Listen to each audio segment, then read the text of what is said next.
இந்த வீடியோ பார்த்து கொண்டிருக்கிற ஒவ்வொருவருக்கும் அன்புநாதர் இயேசு கிறிஸ்துவின் ஈடு இணைற்ற நாமத்தினாலே நான் வாழ்த்துக்கள் கூறுகிறேன்.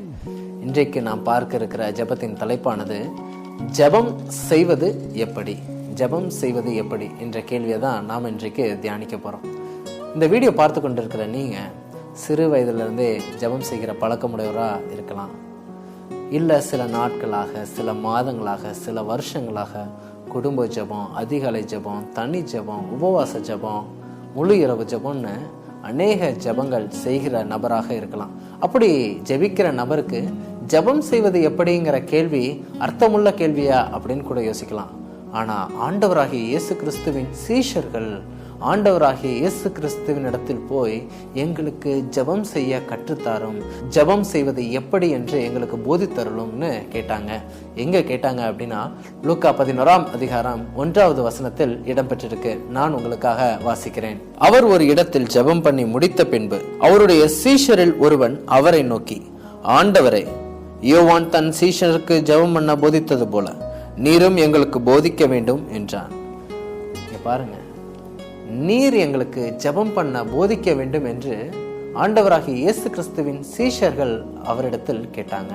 இதுல என்ன ஆச்சரியம் அப்படின்னா, சீஷர்கள் எல்லாருமே யூதர்களாக இருக்கும் பொழுது சிறு வயதிலிருந்தே ஜெபிக்கின்ற ஒரு பழக்கம் இருக்கும்.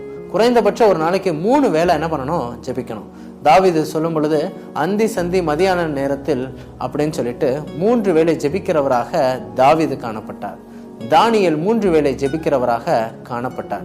அப்ப யூதர்கள் எல்லாருமே ஒரு நாளைக்கு 3 வேளை ஜெபிக்கிறவர்களாக இருப்பாங்க.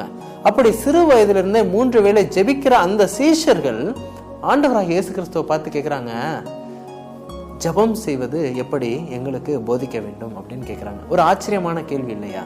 ஒருவேளை இத்தனை வருஷமா நீங்க ஜெபம் பண்ணிக்கிட்டு இருக்கலாம், ஆனா நாமும் சீஷர்களை போல ஆண்டவராகிய இயேசு கிறிஸ்துவின் இடத்தில் போய், ஆண்டவரே எங்களுக்கு ஜெபம் செய்ய கற்றுத்தாரோம்னு கேட்கணும்.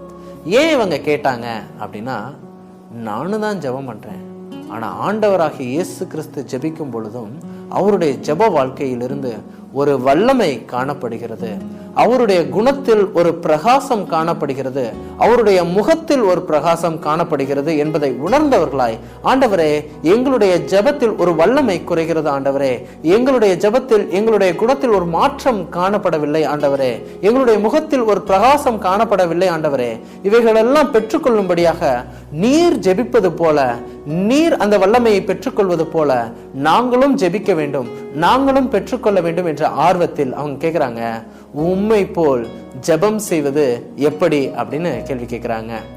கிறிஸ்துவுக்கு பிரியமானவர்களே, இன்றைக்கு நாமும் அதே கேள்வியை கேட்போம். ஆண்டவரே, தன்னை மாற்றும் தனி ஜெபம் செய்வது எப்படி? குடும்பத்தை மாற்றும் குடும்ப ஜெபம் செய்வது எப்படி ஆண்டவரே?